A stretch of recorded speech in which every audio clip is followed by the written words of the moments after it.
Torch up, forget all your trouble. Blaze up, now that's what I say. Light up, there's no need to think you just hit on the stick.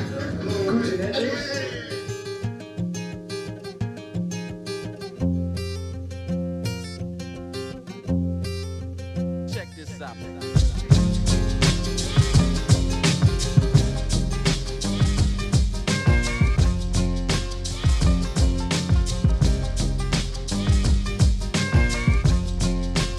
I'm feeling good about the company, I'm feeling motivated. I'm usually the guy wearing the shirt and the tie and all that stuff.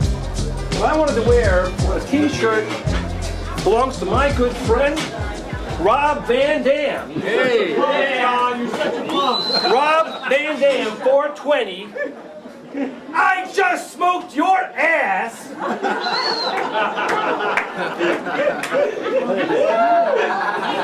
Now, this is serious, because Rob came out and did an interview with me in High Times. It's the last thing I really did for the magazine. And he came out and talked about smoking pot and how it didn't affect his health, and you could not find a better physical specimen to prove that marijuana doesn't have to be an unhealthy activity there. And his career has really been in limbo ever since. He is taking it on the chin all over the internet to this day for doing that interview years ago. And as you remember, it wasn't an issue that had another unpopular subject at the time, Ozzy Osbourne. Tell us to Ozzy, devil worshippers over there. But he came through. You know? Ozzy rules! Ozzy rules! I have to tell you a little bit about the Tom Prasad I knew and remember. Tom hated the hippies. He hated those smelly hippies. Tom would go to the rock festivals with all the mud and the dirty hippies around, dressed in a three-piece white suit with white boots. And for somehow this guy was able to maneuver his way around that muddy rock festival with people laying on the ground all stoned out from acid, and he wouldn't get a speck of dirt on that beautiful white suit. He did. You're kidding. Tom took baths. He took showers. He was not a dirty hippie.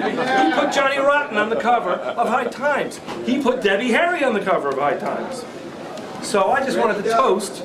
I wrote a story when I first came to High Times, when I investigated his life and learned more about Tom, called The Ultimate Hippie. But I want to toast Tom, the ultimate punk, and everybody who works here, who relates to punk rock, heavy metal, speed metal, hard rock, garage rock, soul assassin, and want to see the counterculture expanded, because I think the future of environmental activism is going to come more from the squatters and the punks out there than the hippies who gave up on activism. You saw what happened in the WTO protests a couple of years ago, the violent industry's activism. It's not coming from the hippies anymore. I think this is going to be a future thing the magazine should pay attention to. So, yeah, stopping fashion. You're such a punk, John!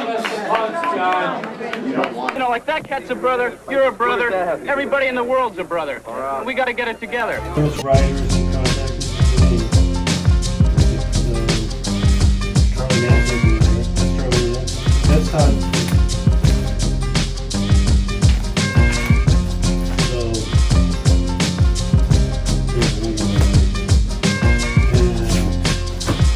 On this side, over here, there's all the High Times.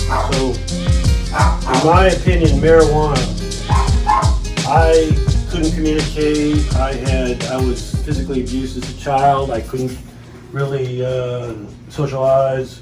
I couldn't talk because I stuttered so bad, and I had nightmares because of the physical abuse. And it wasn't. I had to go on an immense voyage to figure this stuff out. But when I was 15. I discovered marijuana, I stopped stuttering. Torch up, forget all your trouble. Blaze up, now that's what I say. Light up, there's no need to think you just hit on the stick.